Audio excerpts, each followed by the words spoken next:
We need to talk about Selena Gomez. Selena Gomez looks like a different person, not just thinner. Her voice, her expressions, even the way she carries herself feels altered. The official line? It's lupus. But here's the thing. Lupus affects the immune system. It can cause fatigue, swelling, even face puffiness. But it doesn't usually change the way you talk or completely reshape your presence. So what's happening here? Since linking up with Blanco, fans say Selena looks drained, older, and less like herself. Some believe it's the toll of illness, others whisper it's influence, emotional, psychological, even industry-driven. But the real question is this just lupus, or is Selena being reshaped, physically and mentally, right before our eyes? Many people still don't understand how industry works and how identity is produced to the industry liking. There are people in charge of her brand and image, and she must comply. And it's not just Selena. Fans see it across Hollywood, sudden aging, strange jawlines, voices that sound drained. But I have more theories on what happened. Follow to find out.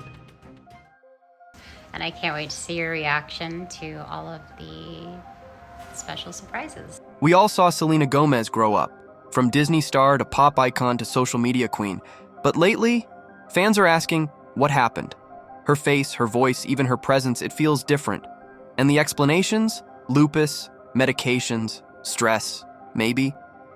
But what if the transformation we're watching isn't just health, it's Hollywood itself? In following post, Selena has written comment, quote, "Was I just someone else?" Hinting on her transformation since, what did she mean? He does in this room for me because I did grow up away from my family, moving out of Texas, coming here, and all of you have raised me in so many different ways, and you've challenged me as a person. So I have this launch pad that you've all given me because now I can do so many wonderful things because of this. You've helped me grow up. The caption itself, "Was I just someone else?" That's an identity crisis in plain sight. It's Selena admitting her life was scripted, that the girl we saw growing up was a role manufactured by Disney. She's reflecting on her child star years, maybe questioning if she was acting or being herself. There is a proof. Selena has always been someone else's product, because Disney has a history of shaping child stars until their personalities blur.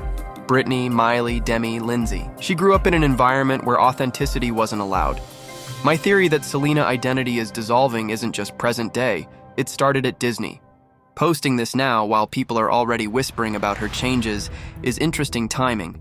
It's a cry for help, subtle way of saying, I've been manufactured my whole life.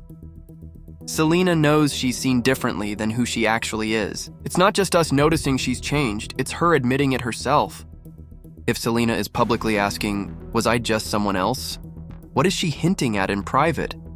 Did she ever get to be herself? Or has her whole life, from Disney to now, been a cycle of manufactured identities handed to her by the machine? Lupus. It's devastating. It's real. And for Selena Gomez, it's the label the public knows her by. But here's the thing. Lupus is also convenient. A ready-made explanation. Every time people question her drastic appearance changes, her slowed speech, the way her body almost moves like it's been restrained, the answer is always the same. It's her illness. Lupus causes fatigue, pain, organ damage, but does it rewrite personality? Does it change the way you speak, the way you emote, the way you carry yourself? That's not just illness. That looks like conditioning. And here's where it gets uncomfortable. Hollywood has a long history of weaponizing medical diagnoses. She's unwell. He's exhausted. How many times have we heard those lines while something darker was happening off stage? Britney Spears? They said mental breakdown while she was trapped in a conservatorship. Amy Winehouse? They blamed addiction while the industry was feeding her to the wolves. So when it comes to Selena, we have to ask, is lupus the whole story? Illness explains symptoms, but it doesn't explain transformation. And what we're seeing with Selena isn't just sickness.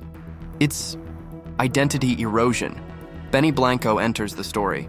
To the headlines, he's the boyfriend. But watch the clips closely. He's not just by her side. He answers for her. He leans in. He whispers. He becomes the filter. Is it love, or is it control? We've seen this role before. Amy Winehouse had Blake. Britney had handlers. Marilyn had producers who pulled every string. The partner isn't just a partner, they're the pivot. And here's the chilling part. Benny's not the conspiracy. Benny's the role. A repeating character in Hollywood's script. Someone always shows up right before the decline. The question is, who writes these roles? And why does history always repeat itself? We first started dating, she had hand surgery and she was coming out of anesthesia and she just goes, "I love you." And I said, "What?" And she goes, "I love you." And I said, I don't remember. I was like, "Go back to bed." and then Ever noticed how they all end up with the same face? The hollowed cheeks, the frozen smile, the forever 29 look? They call it beauty maintenance. I call it the Hollywood face.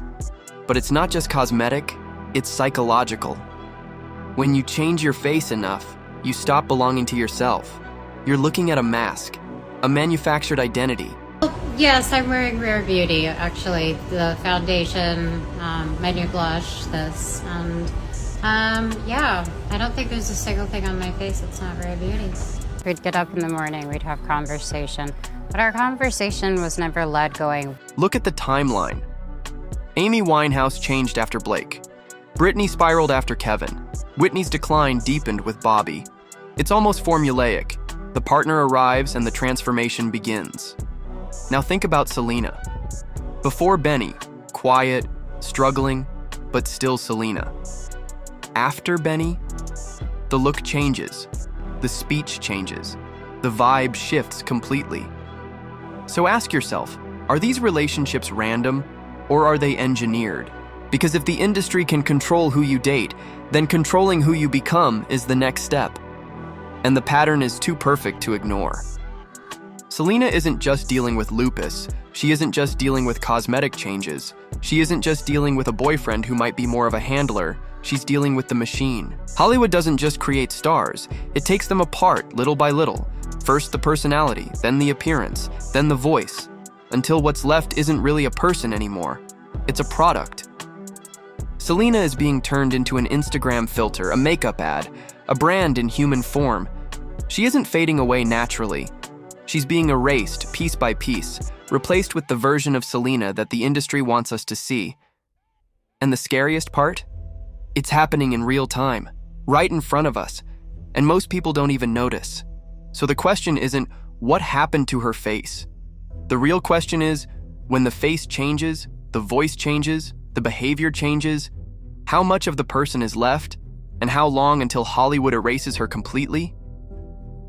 So people saying, be yourself, and who is that? And you don't know who that is yet. You get told yes, yes, yes, and yes, you're perfect a lot. And my mom's the one to be there to say, no, you're not. Go take out the trash, go clean your room. And it's not because she's trying to be rude. She knows that. She wants to keep me this way. So it's definitely just, I have to do chores, I do school, and my mom takes me home a lot. And she says, Selena, the moment you get that way, I'm dragging you by your hair back to Texas.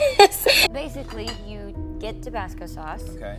And it depends on if you like it hot. And someone said that everybody wishes that they could be famous and have paparazzi one day. So who am I to come up and say, oh, I have it and I hate it and I don't want it? I did notice, but I also was very you know me, I can just sit there and talk, so it didn't bother me. It takes the longest showers. Okay, I might not get to shower every day, but when I do, when I feel like I deserve it, I'm in there for so long contemplating life. I sit down in every shower I go into. Have you ever cried in the shower? It's incredible. Do you cry in the shower? Sometimes you just have to have a good cry. I usually do 2 here, 1 there. Sometimes when I feel like the clothes, I'll do a little bit of that. Okay, I'm not gonna lie, sometimes I do a little further and do my hair so that people can smell it. Yeah, I don't think there's a single thing on my face that's not Rare Beauty.